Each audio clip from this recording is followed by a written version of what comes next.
Welcome back to the Rotten Apple Worldview.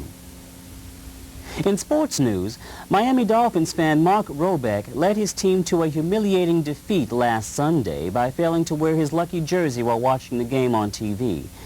While all other Dolphins fans wore the right lucky clothes or performed the right rituals to help the team to victory, Robeck didn't even put on the team colors, claiming that all his lucky clothes were in the laundry.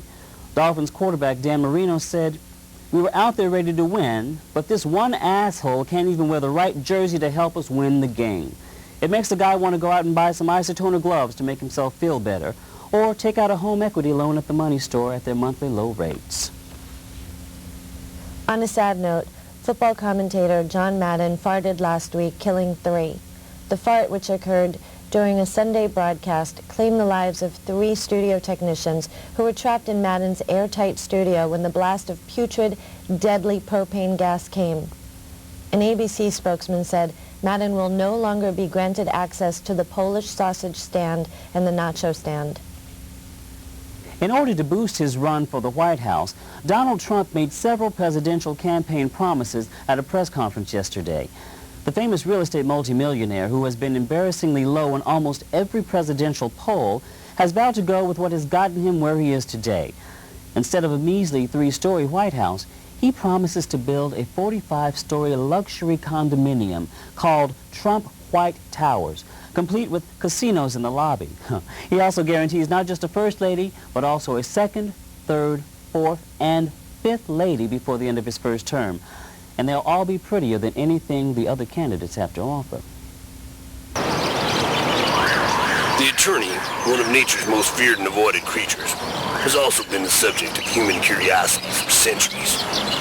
Friendly, vicious, greedy, the attorney is an unwanted animal. But the attorney has adaptable characteristics, and the species can be found on just about every continent. Our crew of zoologists tracked down and followed the dangerous Corporatus advocatus of New York, commonly known as the corporate attorney. Join Inside Nature with the Rotten Apple Worldview as we search out the attorney, nature's dead souls.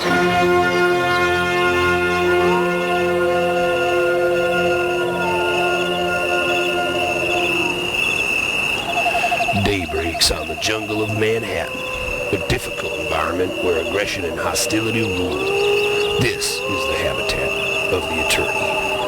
Long thought to be nocturnal, the corporate attorney has been proven to appear in daylight, although it spends a majority of its time indoors, which is the reason for its slack and pallid appearance.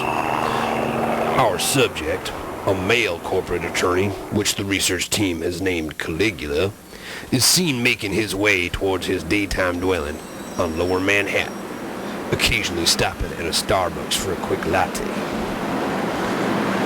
Here, Caligula's contentious personality can be seen as he pushes aside anything that gets in his way. In this case, it is a young entrepreneur.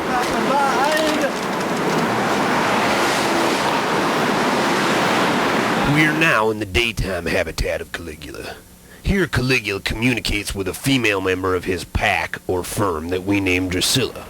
Communication does take place in some form, although it is not understandable to the human ear. Look, I found that missing comma that banker was bitching about, and only took 3 hours. 3 hours times $3.25 an hour, that's $1,000 comma. Our client will be psyched. And those accountants are such idiots. You know, I wish I could find an example of an attestation letter from an accounting firm addressing a financial advisor's performance data, particularly but not necessarily in the context of a public offering of ADRs of an investment advisor as defined under the 1940 Act. Yeah, I know what you mean. What I really need is a good precedent where an accountant gave negative reassurance despite the fact that the interim data reviewed by them was over 135 days old. They keep complaining that standards on auditing statements number 72 and number 71 preclude the availability of such relief. What are you going to do, fucking accountants? For centuries, researchers have been studying the communication patterns of the corporate attorney. The conversation you just heard is thought to be referring to one of the corporate attorney's 2 main enemies, the accountant, the other enemy being the investment banker. Unfortunately, we can only conjecture on what they're saying at this point.